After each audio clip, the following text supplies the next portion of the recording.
Allez-y, Ndoye. Est-ce que le président peut dire à Amara, par exemple, je ne veux pas vous voir avec Gawal, Ousmane Gawal Diallo, encore Mody Kandé? Je ne pense pas. C'est le secrétaire général lui-même qui devrait prendre sa responsabilité. Mais il peut lui dire par rapport à quoi? Mais il peut lui dire par rapport à quoi? Il peut lui dire par rapport à quoi? Ça, c'est un. Deuxièmement, est-ce que le président peut ne pas être au courant il peut ne pas être au courant. Moi, je ne reviens pas sur tout ce qui a été dit par rapport à la soirée TikTok, parce que moi, je me dis que c'est des initiatives quand même qu'il faut encourager, parce que c'est l'Afrique qui s'est retrouvée. Maintenant, au-delà de ça, la rencontre, c'est l'Afrique qui se retrouve. Quelle Afrique? Vous voulez dire que c'est pas une bonne initiative? C'est pas une bonne initiative de voir, par exemple, même quoi qu'on puisse dire. C'est vrai que Marouane a dit insulter. Non, juste une parenthèse, quoi. Le fait de regrouper des personnes venues d'ailleurs, des Africains qui se retrouvent en Guinée, moi je pense que c'est vendre, si vous voulez, l'image de notre pays. C'est important, c'est dans ce sens que je parle. Maintenant, je reviens sur la présence. C'est mon point de vue. Allez-y. C'est mon point de vue. Maintenant, je parle par rapport à la présence des deux. Je suis d'accord que, comme vous l'avez intitulé, que la priorité de ceci là soit ailleurs, parce que vous ne pouvez pas, à la veille d'un événement aussi important, qui est la grève, au lieu de s'atteler à ça. Ça veut dire quoi? Ça veut dire que la présidence de la République avait le temps de recevoir les émissaires, les négociateurs, pour essayer de décrisper la situation. Malheureusement, ça n'a pas été le cas. Peut-être qu'ils ont plus priorisé la rencontre avec des TikTokers. C'est ce qu'il faut dénoncer. Et surtout la présence de ceci. Je ne vais pas revenir sur tout ce qui a été dit. Ça en dit long. Parce qu'une dissolution, juste après, on vous retrouve avec des membres du gouvernement appartenant à cette même équipe qui a été dissoute. Ça sous-entend que prochainement, la prochaine formation, ils vont faire encore leur entrée dans ce gouvernement. Alors que l'opinion est en train de se dire, puisqu'il s'agit d'une dissolution, on nous vend quelque chose par rapport au toilettage, par rapport au changement, par rapport à une prise de conscience, par rapport à une prise de position, des autorités qui nous disent aujourd'hui. C'est-à-dire qu'elles sont arrivées à un moment donné où elles ont commencé à comprendre que le gouvernement qui était là était incapable, incompétent et que ne faisait pas donc du coup l'affaire. Ceci dit, ça veut dire que ceux qui étaient dedans et qui composaient, aucun d'entre eux ne devrait figurer dans le prochain gouvernement. Maintenant, avoir ceux-ci-là présents à côté d'Amara, ça veut dire beaucoup de choses, parce qu'on sait quand même la force de frappe d'Amara. Le numéro 2 du CNRD, vice-président, s'il existait en aucun texte ne le dit. Hein? Peut-être la présidence. Bon, dans les faits. Numéro 2 de la présidence. Numéro 2 de la présidence. En tant que secrétaire général. Dans les faits, moi je peux le dire. Qu'il est le numéro 2 du CNRD. Non, moi dans les faits, je dirais le numéro 2 du CNRD, la preuve c'est le chef d'état-major. C'est lui qui l'a lu. Alors qu'il y a... Dans les faits, c'est le chef d'état-major. La preuve en est que le décret, c'est lui qui l'a dit. On sait ce qu'Amara représente au sein de la présidence. Et si aujourd'hui il y avait un vice-président, la charte recommandée, ou encore c'était mentionné qu'il y a plus vice-président, Amara serait le vice-président de la République aujourd'hui de Guinée. C'est ça. Et on vous voit. Justement, maintenant on vous voit avec ce dernier. Ça veut dire que vous voulez monter peut-être votre puissance auprès des autorités qui disent le pays. Oui, moi c'est le vendredi matin, le jeudi matin ou vendredi matin, je ne sais pas, à la suite de la lecture d'une tribune ou d'un poste de Sankara. Que j'aime bien Abou Mako, c'est comme moi, sur les réseaux sociaux. Et j'ai compris qu'il y a Mimiche, notre consoeur, qui aurait prétendu que c'est grâce à elle que les réseaux sociaux l'internet a été libéré. Et ça, je me dis que c'est vrai, il y a une coïncidence. La coïncidence, elle est très curieuse. La coïncidence, elle peut être interrogée. Et parce que tout le monde est intervenu. Et si elle n'était pas, pour qu'on libère les réseaux sociaux, on n'a pas libéré les réseaux sociaux. Et on a présenté le tableau économique, les pertes enregistrées à cause de la restriction de l'Internet. Ça n'a dit absolument rien à un État qui a envie de renflouer ses caisses pour justement faire face à ces charges énormes. Ça n'a pas été fait. Mais c'est les influenceurs qui sont arrivés à Conakry, il faut le reconnaître, ce sont des influenceurs. Et parce que parmi eux, il y a des gens qui ont plus de 3 millions, 3 millions qui sont suivis par plus de 3 millions de personnes. Ça, ce n'est pas rien. Ouais. Donc, on ne peut pas cracher sur tout ça. Donc, c'est... Comme elle a réussi... Grampé est suivi de près de 8 millions. Oui, c'est un influenceur. C'est pour ça qu'il est reçu, pas par le président, hein, mais il est reçu partout où il va. C'est seulement ça donne quoi à la Guinée? En Guinée, vous dites? Ça donne quoi à la Guinée? Ça donne quoi à la Guinée? Oui, mais parce qu'on n'a pas fait une bonne exploitation de Grampé. Ça donne déjà une image. Voilà, c'est les gens... Non, ça donne pas, parce que les gens ne savent pas. C'est la communication. On sait très rarement que Grampé est guinéen. C'est les Ivoiriens qui profitent bien de cette visibilité qu'affiche Grampé sur les réseaux sociaux. En Guinée, comme vous l'avez dit, quand on est guinéen, on s'en fout de vous. Maintenant, Makosso qui a 2 millions d'amis. 2 millions sur Facebook. Il n'a pas 5 millions. Il a 2 millions, il est venu ici et toutes les autorités courent après lui. Nous, on a celui qui est le plus suivi de tous les influenceurs de l'Afrique de l'Ouest.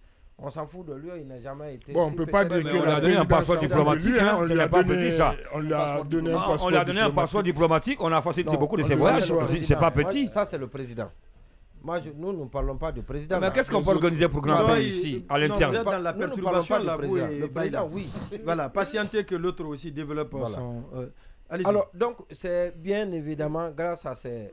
Disons-le clairement. Ça n'arrive pas parce que la coïncidence, moi, me permet de dire que c'est à cause de la présence de ces influenceurs qu'on a libéré en Guinée que l'État a libéré les réseaux sociaux. Pour quelle raison? On ne sait pas. En tout cas... Et bien évidemment, la dame, notre consoeur, peut s'enorgueillir de cet acquis immense qui est arrivé suite à l'organisation de son événement, à l'invitation qu'il a faite aux influenceurs et qui sont retrouvés en Guinée. Ça déjà, ça me donnait un peu une idée de ce qui allait arriver plus tard.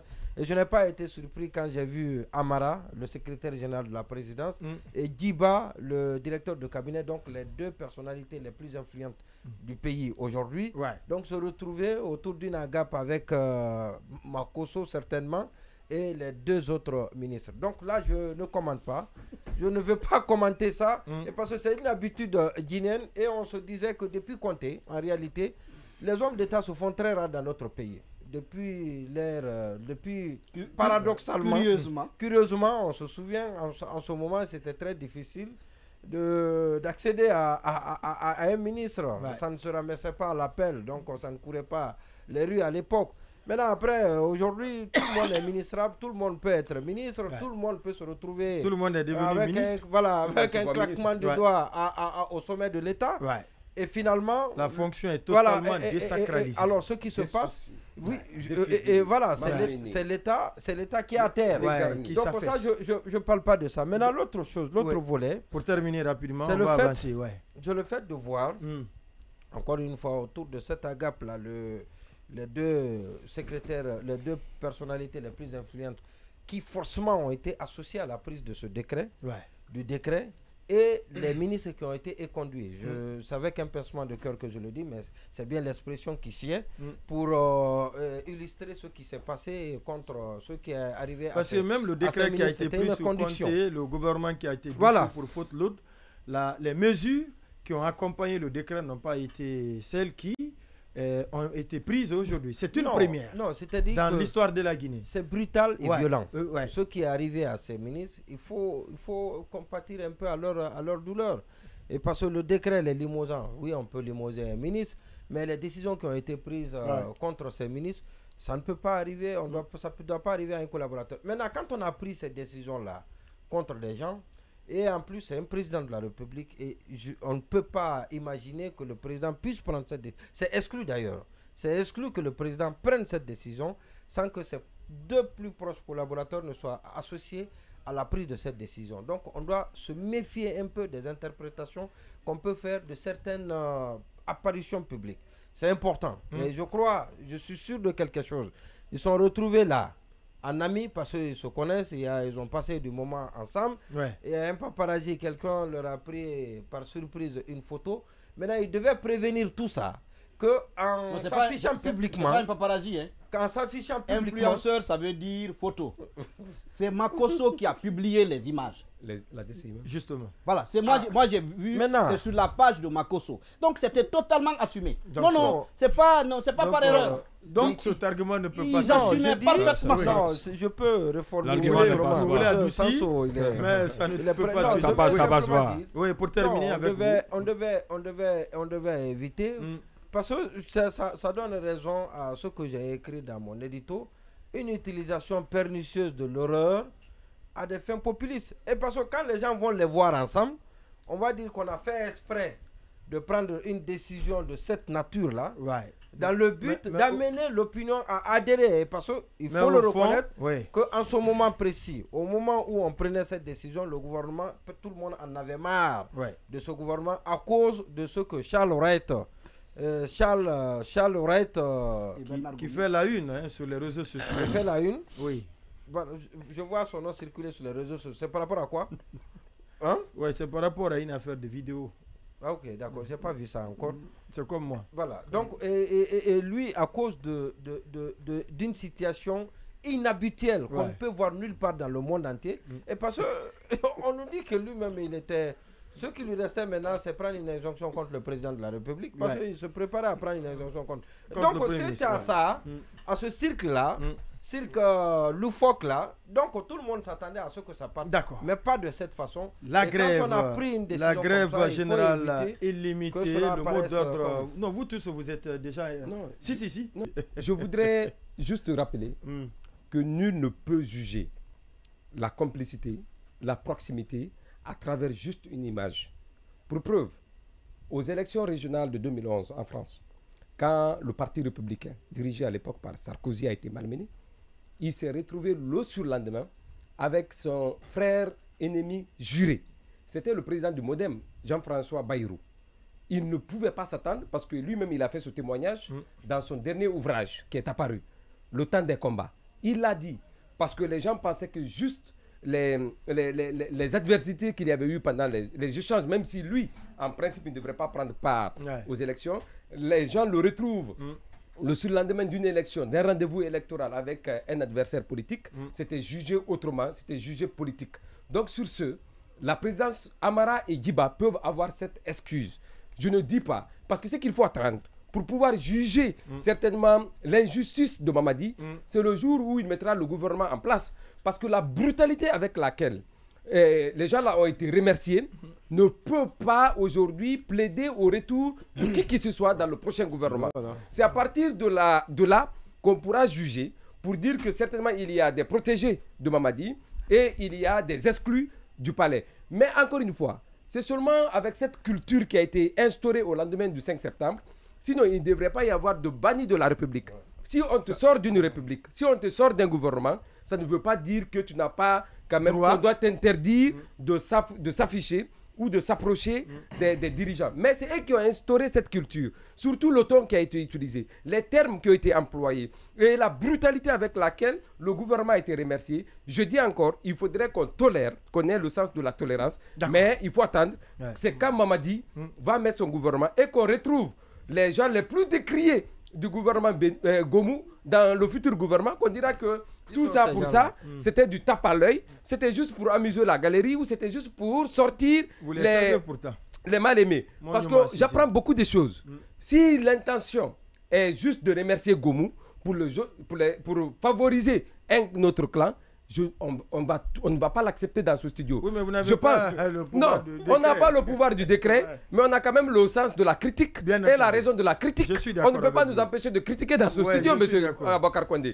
Si c'est pour remercier simplement Gomou, nous continuons à travailler. Si c'est pour remercier uniquement les mal-aimés du gouvernement, je pense que Mamadi aura creusé sa propre tombe. Parce que je vous assure, aujourd'hui, le sentiment le plus dégagé au sein de cette opinion, c'est de ne pas reconduire n'importe quel ministre. Que de Amara, je parle de Bernard Gomou au dernier, à Lopur Loma, comment on appelle Lopur Loma. Donc, qui disait.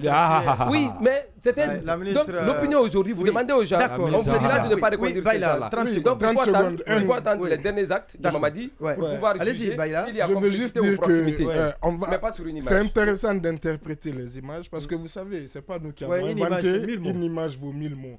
Et il parlait de Sarkozy, justement, jusqu'à la fin de son mandat, une image a rattrapé Sarkozy, celle avec Bolloré sur son yacht après les élections. Et c'est une image qui avait déchaîné aussi les passions et les polémiques. Et sur cette affaire d'anciens dignitaires, malheureusement, ce que Monument ancien dignitaire ou ancien nouveau dignitaire, parce que justement, ce que je veux dire, justement, ce que je veux dire sur les anciens, après qu'on ait retiré les marchés portières. Non, ça a commencé dès avant.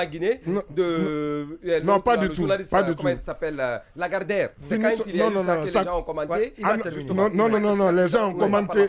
Non, je suis désolé, Marouane, je me rappelle du contexte de la polémique de cette photo. C'était juste, c'est-à-dire après l'élection de Sarkozy, avant la prestation de serment. Maintenant, sur les anciens dignitaires, ça n'a pas commencé.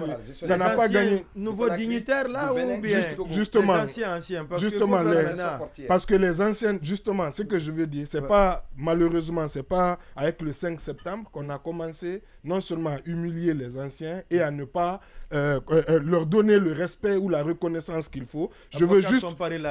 Voilà, juste la première... C'est avec vous, j'en ai parlé ou bien donc je partage juste justement cette phrase de l'introduction à ces mémoires, les méandres du destin, publié en 2017, Aboubacar Sompari, qui dit, l'ancien président de l'Assemblée nationale, qui dit « La Guinée reste l'un des seuls pays au monde à n'accorder aucune forme de reconnaissance à ceux qui l'ont servi et défendu. Une tradition de rejet des anciens dignitaires est fortement ancrée dans le paysage politique selon les régimes qui se succèdent, sans distinction du rôle que chacun d'entre eux a pu jouer. » Donc, c'est l'illustration parfaite. C'est-à-dire, on ne regarde pas est-ce que X ou Y a pu faire du bien. Tout le monde dans le même et on efface tout, on passe, il n'y a rien à... Voilà. Ce que Marouane dit, qu'il ne faut pas se fier à une image pour conclure à une proximité, ça c'est, on va dire ça c'est du générique ça. C'est-à-dire, ça c'est le terme général. Mais dans le cas présent, une image, parce qu'il faut rester factuel, il faut rester local. Il y a ce qui est proclamé comme maxime supérieure. Maintenant, dans l'application, ici, c'est Mori, Gawal et Amara Djiba et Djiba de l'autre côté. Ça, pour moi, c'est... Surtout qu'ils se sont rencontrés même le jour du décret. Exactement, il n'y a pas que cette... Non. Amara n'a pas rencontré, c'est le nommé, c'est un des conseillers du président qui a rencontré. Non, il faut plutôt dire, selon ce que vous dites. Je vous dis, Amara n'a pas rencontré. Non, c'est moi qui ai donné dans ce studio. J'ai parlé de Ousmane Doumbouya qui a rencontré. Vous n'avez pas la paternité. Non, je dis dans ce studio. Des infos, exactement. Non, ce que vous connaissez, vous dites cela. Quand je vous dis, non, vous n'avez pas compris. Je dis ces jours. Quand vous dites déjà face à un argument que c'est non, c'est comme si c'est pour dire que tellement que j'ai la certitude. Est-ce que vous étiez avec Amara ce jour-là, depuis la prise de décret, la lecture du décret, jusqu'au lendemain? Donc toutes les informations que vous donnez dans le studio, là, vous étiez à la source? Non, ce n'est pas... je pose une question.